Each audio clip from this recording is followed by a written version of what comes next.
Seja bem-vindo ao canal Coração Tricolor. Eu sou o Fernando Cordeiro e hoje eu vou falar uma coisa que só o Fluminense. Os dois goleiros convocados para a Copa do Mundo de 54 na Suíça, titular e reserva, eram do Fluminense. Titular, Castilho. Reserva, Veludo. E é sobre o Veludo que eu vou falar hoje.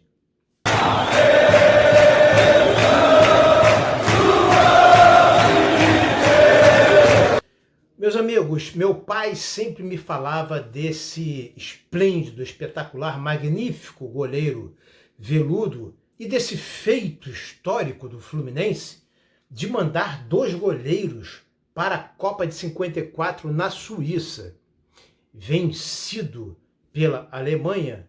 Inclusive também há relatos de que é o milagre de Berna, não é? Que é a cidade na Suíça onde houve a decisão, e esse milagre de Berna faz menção ao uso de certas substâncias por parte dos alemães que fortaleceram-nos ao ponto de eles vencerem assim então a Copa do Mundo. Outros dizem, existem outras versões para isso também, não é? Mas fato curioso é que o Brasil também jogou com a Hungria e perdeu, e quem jogou essa partida foi o Castilho e o Veludo ficou no banco. Mas fato é que o Veludo estava lá, na Suíça, convocado para a Copa de 54. Como nós estamos em agosto, eu tenho essa mania de, às vezes, procurar aniversários dos jogadores nos meus recortes velhos de jornal, dos meus livros velhos, e vi que há uma divergência entre 7 de agosto e 17 de agosto em várias matérias biográficas sobre o grande Veludo. Então, por via das dúvidas, eu resolvi homenageá-lo no vídeo de hoje. O Veludo, que se chamava Caetano Silva e que nasceu em 1930, seja no dia 7 ou no dia 17 de agosto. E faleceu jovem, aos 49 anos, em 26 de outubro de 1970, tendo jogado aproximadamente 113 partidas com a camisa do Fluminense e sofrido 171 gols, saído de campo sem sofrer gols durante 27 jogos. Ele era considerado o reserva mais famoso dos anos 50, levando-se em consideração que na mesma época o goleiro titular era ninguém menos que o grande Castilho. E Veludo era goleiro do time de aspirantes, pelo qual foi campeão dos anos 51, 53 e 54.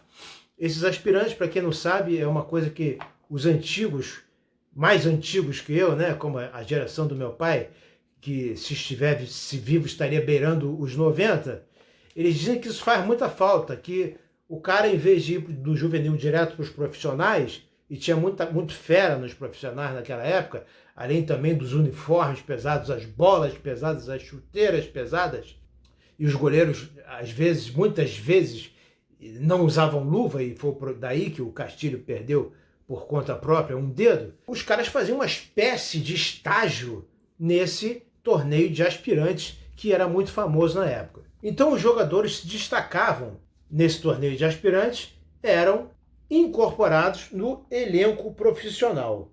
E este foi o caso exatamente do Veludo. Ele se destacou tanto nos torneios de aspirantes, com esses títulos aí que eu falei para vocês, que ele foi aproveitado no time profissional do Fluminense. O Veludo chegou ao Fluminense com 18 anos de idade. Já foi reserva do Castilho na Copa Rio de 52, o nosso particular Mundial de Clubes, ou Interclubes, já que agora a FIFA nivelou tudo. O único campeão do mundo é o Chelsea. Todos os outros somos campeões intercontinentais, interclubes, interconfederação e por aí vai. É curioso que os artigos que eu busco ler, né, as matérias que eu tenho, Eles dizem que foi um feito do Veludo, sim, foi um feito do Veludo, claro, não é?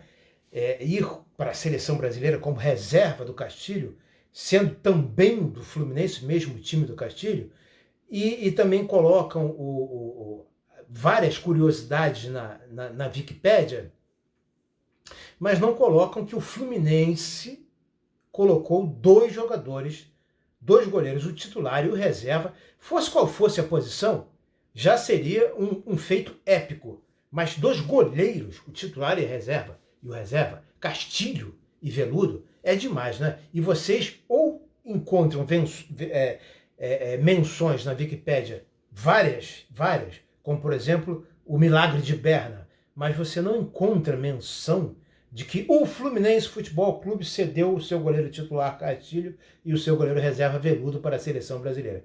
Não, isso não.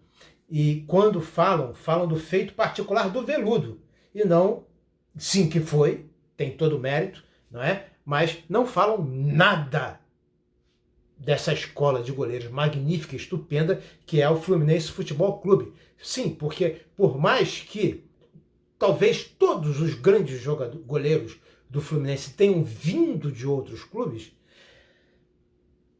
exceto talvez Castilho e justamente Veludo, que vieram muito cedo e acabaram se formando no Fluminense, os outros goleiros todos, principalmente o pioneiro deles, o Marcos Carneiro de Mendonça, aí está a grande coisa do Fluminense em relação ao preparo dos goleiros.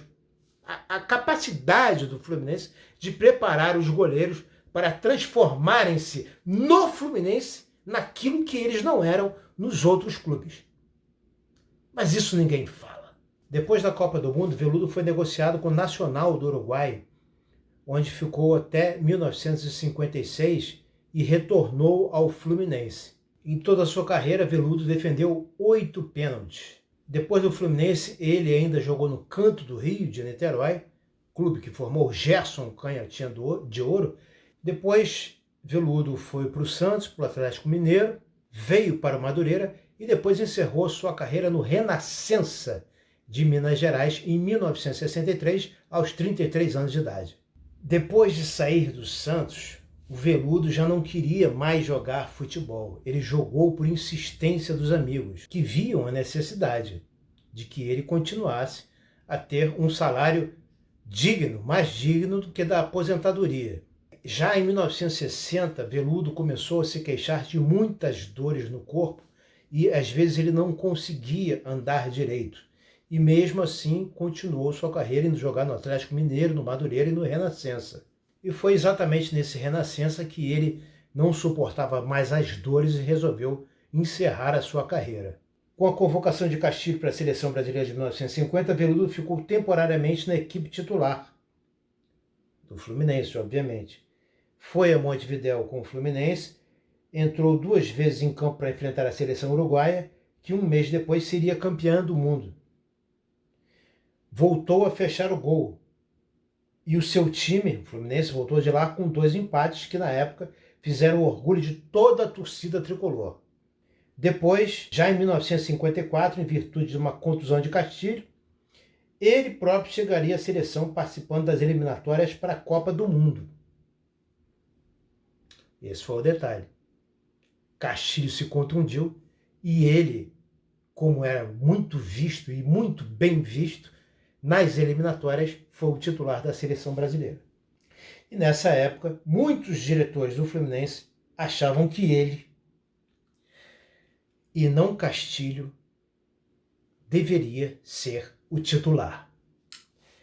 Terminando aqui com uma espécie de heresia ao nosso santo Castilho, leiteiro, mas em momento algum eu duvido que no céu, os dois lado a lado, o Castilho sinta um pingo de algum sentimento negativo em relação ao seu companheiro de Fluminense e de seleção brasileira, o Veludo. Eu tenho a mais pura certeza de que o Castilho sempre torceu para o Veludo, né? Eu sempre digo aqui que os 3 maiores tricolores foram Preguinho, que pegou a época do amadorismo, onde não se recebia dinheiro para jogar, onde se passou, ele assistiu jogando pelo Fluminense para o profissionalismo, e ele falou, eu que não recebo um tostão do Fluminense.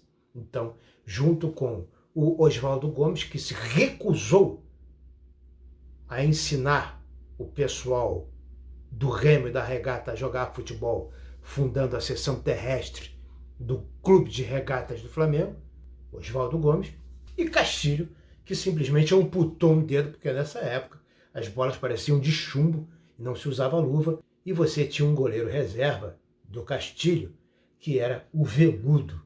Então, os dois tinham uma relação muito boa, o Veludo era muito querido no Fluminense, mas coisas do futebol. Mesmo em plena época de lei do passe, o Veludo foi negociado, saiu do Fluminense para o Santos e para o Atlético Mineiro, porque realmente era um goleiraço.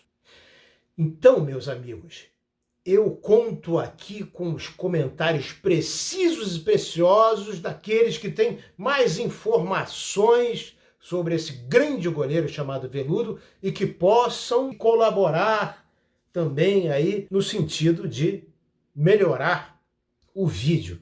E se você gostou desse vídeo, deixe o seu like, inscreva-se no canal, compartilhe, ative o sininho das notificações para o vídeo não passar batido, que meus vídeos têm passado muito batido, não tem chegado aos inscritos no canal o meu vídeo, tá?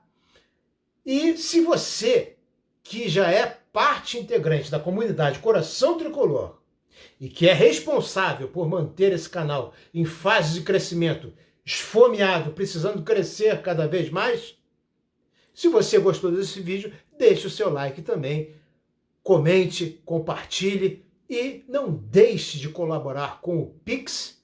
Olha, você também tem a opção do Valeu Demais e de tornar-se membro do canal por R$ 4,99. Alguns colaboradores aqui, todo vídeo, colaboram com um Pix de R$ 3.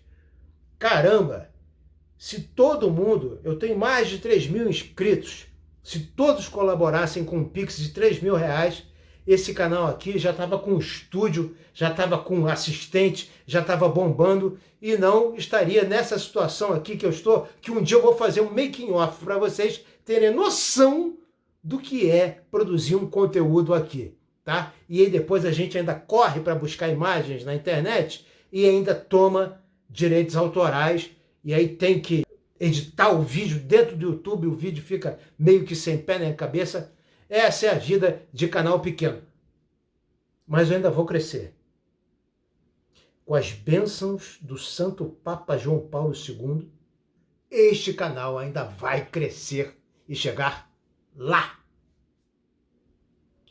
Até o próximo vídeo, live ou short, e prestem atenção que eu estou fazendo lives com inscritos no canal que passam o WhatsApp para mim e eu coloco num grupo de WhatsApp. Vamos cada vez fazer mais isso. Já fiz 2 lives com inscritos no canal e essas lives, eu não farei mais lives sozinho. As lives serão cada vez mais recorrentes, ok? Com os inscritos do canal. Semana passada foi com o Jonas, do blog Síntese Tricolor, e com o Guilherme Winnick. Essa semana, vamos ver ainda com quem será.